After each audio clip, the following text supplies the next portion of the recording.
finally going to try to bring back to life this pre-war American Flyer K5 Pacific style locomotive. This was found, I believe, in a barn find collection in a box of other junk parts. And it came with the tender, has no boiler front. Underneath we have our, we are missing the drawbar on the cab. We have everything else, it looks like. We're missing the pilot and the trailing truck, both of which I have ordered, and they are here. So what needs to happen to this locomotive is it needs to be completely disassembled, cleaned up, and reassembled, lubricated, and we'll test it out underneath my Christmas tree. If I don't start now, it's not going to get done before Christmas. So, without further ado, I'm going to start taking this locomotive apart. Got my parts tray, my heater, my soldering iron is all ready to go, and in this winter Christmas edition of My Grandpa's Train, let's get this thing going again.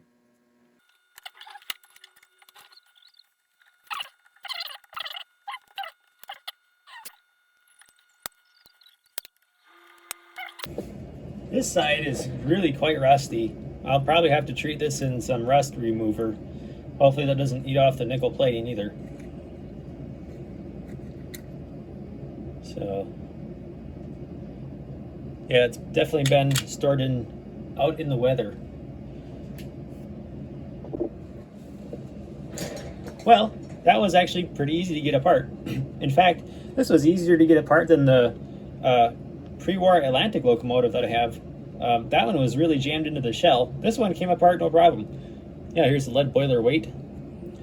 Check out that grime. I don't know if you can see all the dirt and fuzz and dust that is in there and cobwebs, but it is very brown. So that's going to get cleaned up at the sink real good. We'll do the same with the motor and reverser on the frame here. You can see it's caked thick with brown fuzz and outdoorsiness. Well, at the same time I'm working on this, my 310 K5 Pacific is also in pieces in a box because I'm working on getting the wheel insulators repaired, and this motor has the same problem as the K5 310, the 1946 version. You probably cannot see it on camera, but there is a fine little crack in this bakelite brush housing right here, and I think, yes, there is another crack up here in the bakelite. So that complicates things a lot, because if this motor housing, the brush holder, cracks and falls apart, it's done. I cannot repair it because it will not go back together exactly the way it's shaped like this. So this one I'm gonna get, it's probably just gonna get a bath as is. There's no brushes in it, and then it'll make sure it dries out thoroughly. I will remove the reverser though, and make sure that gets cleaned up proper. So in order to do a proper repair on these, I'm actually going to attempt to make resin castings of these bakelite pieces. That won't happen until quite a while from now, so I'm going to try to preserve this one as is. So the nice thing is the later motor housings for the American Flyer motors are much stronger than that. So they redesigned it because this is a weak point where this is split, and this is the only piece in here that's holding it together. So the newer ones have the round tubes for the brush holders, and those are much stronger. I think most of them are still bakelite, or the early ones were, but again, they don't suffer from that exploding problem like this one. Well, some things have been done to the pre-war Pacific locomotive. The frame and shell have been cleaned up. The shell is still drying off, and the reverse mechanism has been disassembled and cleaned. I polished the drum, and it seems to function correctly. We'll test it out in a minute here. Unfortunately, as I had feared, the original brush housing was brittle and exploded just by looking at it. In fact, it was completely cracked even with the screws tightened down. So that I hope to be able to make a resin casting of the one good one I have left. Otherwise, if I can't replicate that, I was able to steal a post-war brush housing off of the 5-digit Atlantic, which was mostly broken, but the motor was still good. So I actually took the entire armature assembly and the brush housing and stuck it into this the pre-war frame. The only reason I didn't reuse this one is because I want to resurface the commutator pads. They're a little bit grooved. All I have left to do is hook up this one wire to the reverse mechanism. I'm not sure what the deal is going on here. It loosened up even after I tightened it down. So I guess I'll put a piece of foam or something under there to keep this from bouncing like that. And then we'll put a replacement headlight in and reassemble everything. Well, we're up here by the Christmas tree, and this is where I have a loop of O-scale track set up just to run this locomotive. I couldn't wait to get it finished, so I brought it up right away to test it, just to see if it'll move itself around the tree. Let's give it a little juice, see if it takes off.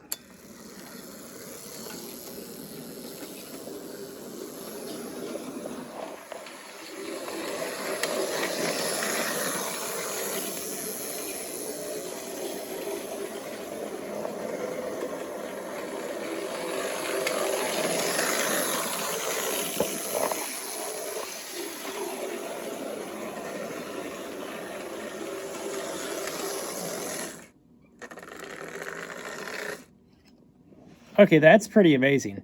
This thing runs better than most of my post-war American Flyer. Now, granted, I do have a temporary newer motor installed, but I think even with the original, it would run just fine. I mean, it took off and ran with no trouble whatsoever. The reverse mechanism is still a little sticky, and that'll need a little bit more fine-tuning, but for just going around the tree, I'm not too worried about it. All right, I'm going to take this back to the bench and finish it. Well, the Prewar K5 is ready to run. I finally have it in good shape and it's been cleaned.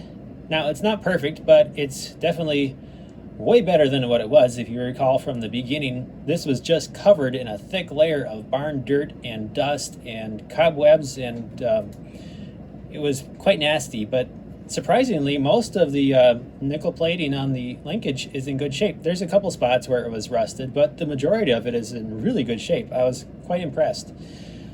I am borrowing the boiler front from my 310 because this one doesn't have one. Eventually what I'm going to do is make duplicates of that with resin, and we'll see how that goes, but that won't be for quite a while. This side is a little dirtier. This whole area was just caked with dirt. Underneath, I have installed new replacement pilot and trailing trucks. These are not the highest quality I've ever seen, but it's what Portlines has, so that's what I ordered and put on. These were actually not assembled. I tried saving a little bit of money and ordered the unassembled versions. However, oops, these are not cast zinc like the rest of the kit. These are cast lead, except for the wheels, which are turned metal, so that's pretty nice. But I had a lot of problems putting these together because they are extremely soft. This is the softest metal I've ever seen, and I didn't realize it until I decided to try fixing it. So usually you use a crimper or something to crimp down the pins on the back of that, and in this case I just melted it because it's lead.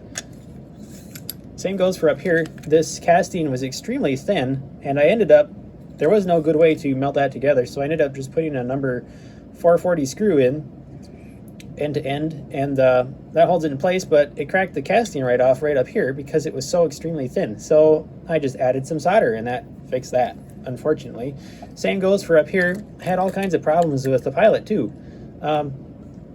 The pilot is made out of cast lead, and the pins for holding the axles, or the pins that are the axles, are extremely soft. I'm not sure what these are made out of, but this is what's left of the factory that came with the kit, and I managed to bend it so it wouldn't come apart. I had to cut the end of it off, which meant it was too short.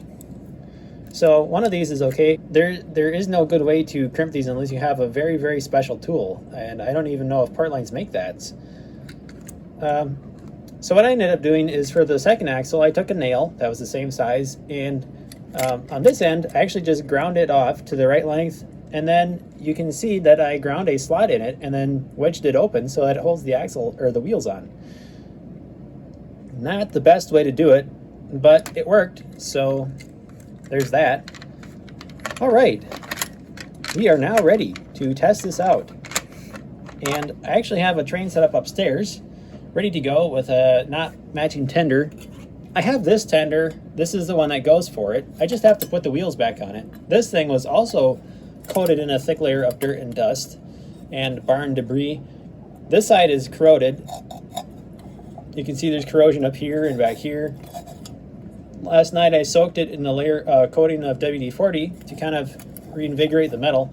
This side still has the lettering. It also has a little bit of paint overspray on it, so I'm not going to do anything to this side. I don't want to erase the lettering accidentally.